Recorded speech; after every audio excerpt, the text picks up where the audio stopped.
different now than they've been in the past. We're in 2 different rooms in 2 different houses.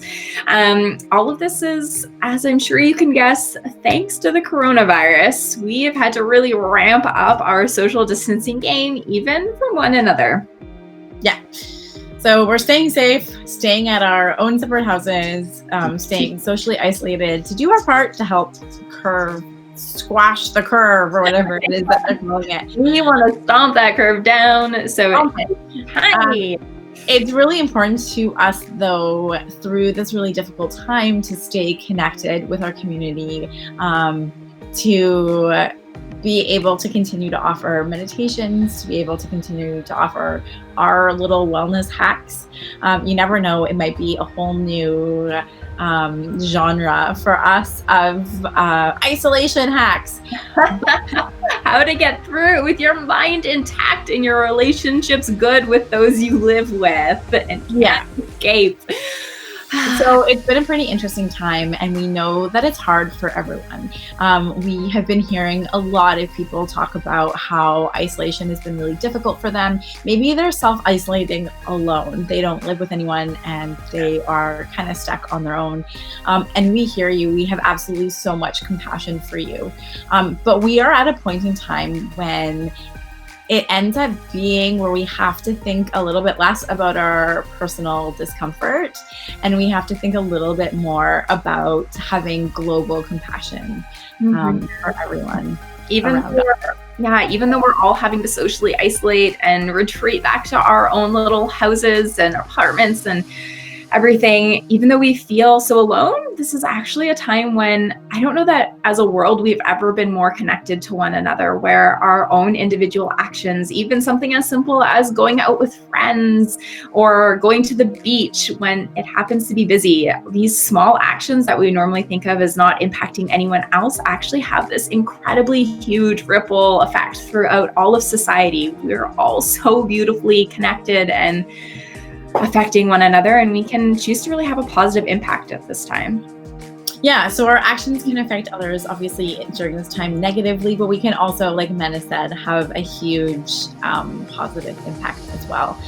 So one of the things that we really want to challenge our viewers to lean into is learning something new during this time of isolation.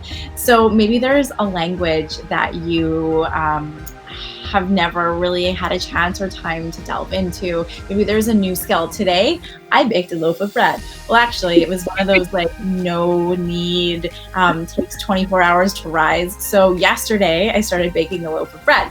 But and it looks awesome. I'm really envious of it, I have to say. It looks really good. I did have a piece and it is delicious. But this is the time in which we can lean into learning something new.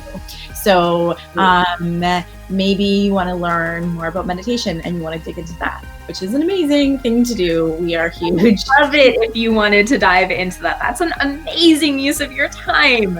Yeah, but maybe you wanted to learn a new language. Maybe you wanted to learn how to knit. My partner is actually taking this time. He's making a bunch of instructional martial arts videos for his nephews so that he can teach them martial arts across the distance. So this is a time when we can lean into learning something new, and we challenge you. What new thing are you going to learn?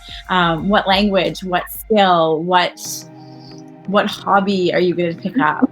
What instrument have you had laying around your house that you really don't know how to play, but you would love to? I know a few people that fall into this category, and they're planning on really diving in through online lessons and various programs online of really learning how to play these instruments that they've always wanted to learn.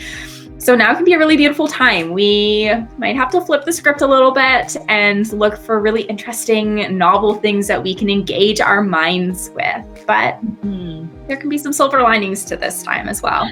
Yeah, and there's a few things that we are doing personally as a business, as well as on the farm. Obviously, we are doing a lot of in-person events, and we are no longer doing those. But there's a few things through weird divine timing. We had been working on a Learn How to Meditate course online.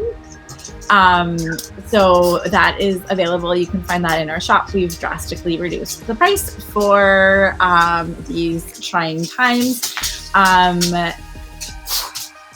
My dog is in the background. He's very excited about my video. We're exploring all different avenues online. We know our community was disappointed when we had to put an end to our in-person events for a while, but we are exploring different ways of doing that online, and we're really enjoying being able to remain connected with our community through this time online. So we have some free offerings on our Facebook page, and we're going to continue having meditations and videos on YouTube, and yeah, we've got lots of. For those of you that can support tiny little business, we do have some meditations online that are going to be an hour long that are, we have reduced the price very much of those so that you can join us online. We'll be doing those through Zoom calls, but we also have some shorter free meditations that we're going to be doing as Facebook Lives on our page. So whatever you can do, we would love to have you there. Any way that we can see you and connect with you, we're really happy. Leave us comments below on what you're trying, on what you're doing new, on what you're learning, on how you're growing during this time. We'd love to know about it. If you're struggling with being isolated and you need someone to reach out to or to chat to, we're here. Yeah, we got so much time. We do. So much time to chat with you. Yes. So don't hesitate to reach out if you need someone to chat with. Yeah, we're here for you in so many ways. All right, we love our little community. We will hopefully see you soon in person, but if not, we will see you online even better. Bye. Bye, guys.